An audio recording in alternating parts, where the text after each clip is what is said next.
Hello, this is Anvati. Welcome to the news with NDTV. It's Thursday, September 18th, and coming up in today's episode. Instead of dropping the promised hydrogen bomb, Rahul Gandhi trains gun on Chief Election Commissioner Gyanesh Kumar. Air India crash victims' families sue Boeing as Pilot Sabharwal's father calls for a fresh and fair probe. Pakistan Cricket Board plans official complaint against Suryakumar Yadav with the ICC, and Donald Trump applauds as Jimmy Kimmel goes off amid Charlie Kirk controversy. Instead of dropping his promised hydrogen bomb, Rahul Gandhi has trained his guns on Chief Election Commissioner Gyanesh Kumar instead. The leader of the opposition in Lok Sabha has renewed his allegations of large-scale voter fraud or vote chori. This time using alleged deletions from the 2023 Karnataka Assembly elections. Rahul Gandhi exclaimed that the last time he exposed voter additions using certain seats, and this time he will reveal deletions. Taking sample from Alanda in Karnataka, he showed several voter IDs that he alleged were deleted using fake logins and phone numbers from outside the state. He also alleged that this alleged voter deletion was being executed by not individuals, but with the use of software and in a centralized manner. Furthermore, these alleged deletions were being attempted in Congress favoring seats, according to Mr. Gandhi. At a press briefing, Mr. Gandhi claimed that the Karnataka CID has written 18 times to the Election Commission of India over a period of 18 months, which is basically one letter each month, asking for key data such as IP addresses and OTP records related to the voter ID deletions. According to him, these requests remain unanswered. He then said that we have 100% proof that the systemic effort was made to delete voters, particularly from communities who support the opposition or from minority groups, and he said that his proof is bulletproof. As revealed by Congress sources, they have correspondence between the Karnataka Chief Electoral Officer and the Election Commission of India in Delhi, as well as letters from state CID requesting technical data to their aid investigation, added to which it claims that the CEC or the Chief Election Commissioner is indeed blocking their requests as they allege. Mr. Gandhi pointed to the Alanda Assembly constituency, as mentioned earlier, as the key example in his presentation, where he claimed that 6,018 deletion forms were submitted under false identities. Quote, "These applications were filed without the knowledge of the people concerned. One booth-level officer noticed her uncle's name was removed and began asking questions. That's how this came to light," unquote, he explained. Mr. Gandhi accused the Chief Election Commissioner of obstructing the investigation by withholding information. He did all of this while holding up a copy of the Indian Constitution. Quote, "They are defending those who are attacking our democracy," he told reporters. He added that the matter was not limited to Karnataka, but that similar attempts were being made across the country. Congress MLA from Aland, B.R. Patil, also expressed concern, saying, "If this conspiracy had gone through, I would have lost my seat. The election commissioner itself filed an FIR, so why is it not allowing the investigation to continue?" In response, BJP MP Anurag Thakur dismissed the allegations, calling them baseless and accusing Mr. Gandhi of frustration over electoral defeats. The Election Commission later issued a statement rejecting Mr. Gandhi's claims. Quote, "No vote can be deleted online by the public. All deletions require due process." In the Aland case, an FIR was filed by the ECI authorities themselves, and Congress won the seat in 2023, unquote.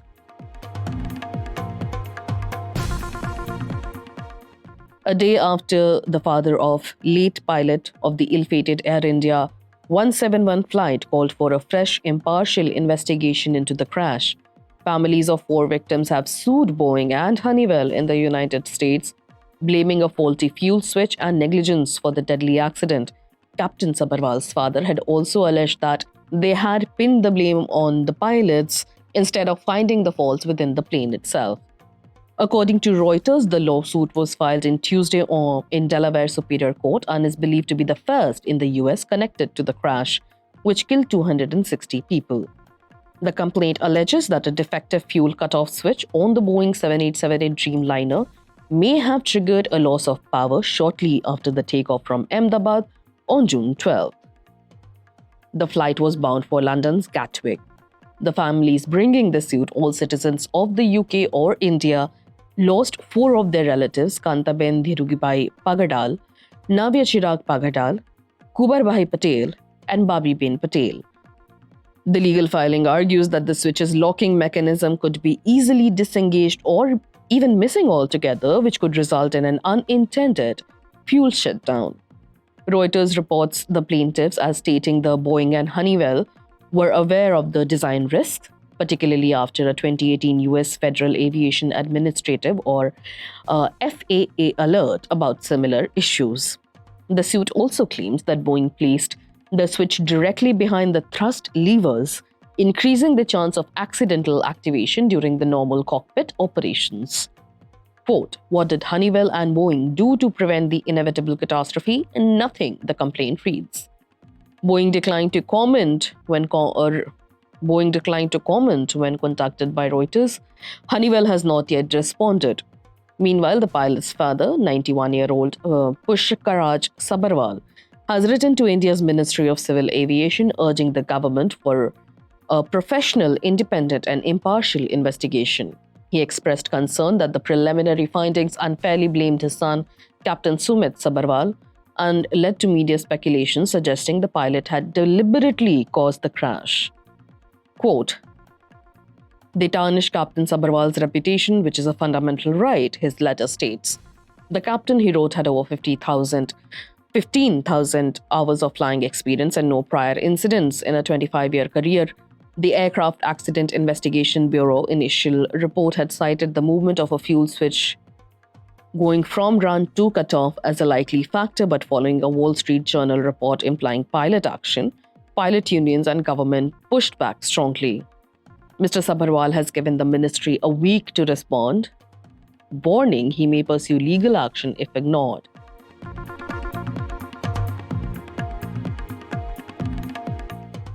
The highly anticipated and controversial Asia match between India and Pakistan on 14 September may have ended with India's 7-wicket win, but the tensions continue to escalate off-field.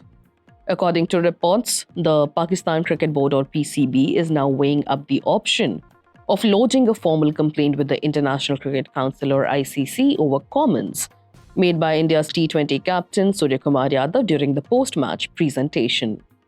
Speaking after the match, Suryakumar had said, "The victory was dedicated to our armed forces who took part in Operation Sindoor," and also expressed support for families affected by the terror attack in Pahalgam dated April 22nd, which had killed 26 people. Sources told NDTV that the PCB views this as a political statement made in a sporting context, something it believes undermines the spirit of the game.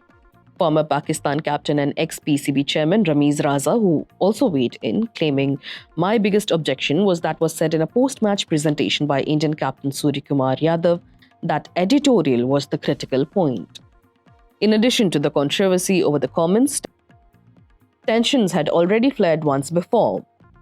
This happened when members of the Indian team did not engage in the customary handshakes with the Pakistani counterparts, reportedly a move traditionally seen as a sign of mutual respect and sportsmanship. Sources say the lack of interaction left several Pakistan players upset. The ICC has confirmed it has given the PCB until Sunday to file an official complaint if it decides to move forward. With the next India-Pakistan face-off set for 21st of September, concerns are now growing that the rivalry is extending well beyond the pitch. What is normally a festival of cricket is now shadowed by growing diplomatic sensitivities. Neither the Board of Control for Cricket or BCCI nor the ICC has issued any official response to the ongoing situation. Suryakumar Yadav has also not commented further since his initial statement. US President Donald Trump has welcomed the suspension of Jimmy Kimmel Live following controversial remarks made by the late-night host regarding the murder of conservative commentator Charlie Kirk. Posting on his social media platform Truth Social, Mr. Trump wrote, "Great news for America, the ratings challenged Jimmy Kimmel show is cancelled. Congratulations to ABC for finally having the courage to do what had to be done. Kimmel has zero talent and worse ratings than even Colbert, if that's possible. ABC suspended Kimmel's show indefinitely after his comments on back-to-back episodes earlier this week drew backlash. The move came shortly after Nexstar Communications Group, which operates 23 ABC affiliates, announced it would no longer air the program. Nexstar Broadcasting President Andrew Alford said that Kimmel's remarks about Kirk's killing were offensive and insensitive at a critical time in our national political discourse. Kimmel had criticized what he called a political exploitation of the tragedy. On Monday, he told viewers many in MAGA land are working hard to capitalize on the murder of Charlie Kirk. Trump's response to Charlie Kirk's death is not how an adult grieves a friend. This is how a 4-year-old mourns a goldfish. In the next episode, Kimmel mocked Vice President J.D. Vance, who recently appeared as a guest host on Kirk's podcast. There has been no public comment from Kimmel or his representatives following the suspension. His contract with ABC is due to expire at the end of 25-26 season. Meanwhile, Taylor Budovic, the White House Deputy Chief of Staff, also took to social media, claiming, "Welcome to consequence culture. Normal common sense Americans are no longer taking the nonsense, and company like ABC are finally willing to do the right and reasonable thing." Jimmy Kimmel has long been a vocal critic of Trump, who has previously called for the cancellation of other late-night hosts, including Jimmy Fallon and Seth Meyers. Charlie Kirk, a high-profile conservative figure, was shot dead earlier this month. Tyler Robinson, 22, has been charged with his murder. Police say Robinson, who was raised in a conservative home in Utah with Christian ideology, reportedly embraced left-leaning ideology. Authorities have also claimed that he told his partner, which was also his roommate and, according to authorities, was a transgender person, that he had confessed in text messages to killing Kirk. Robinson's voter record showed no party affiliation and his status was listed as inactive. That's all for today. You were listening to the news with NDTV, your daily newspaper and TV bulletin wrapped in a compact podcast. If you want to catch up with the day's events in a hurry, do remember to subscribe to the news with NDTV on Apple, Spotify, and the NDTV News app. This is your host, Anditi, signing off.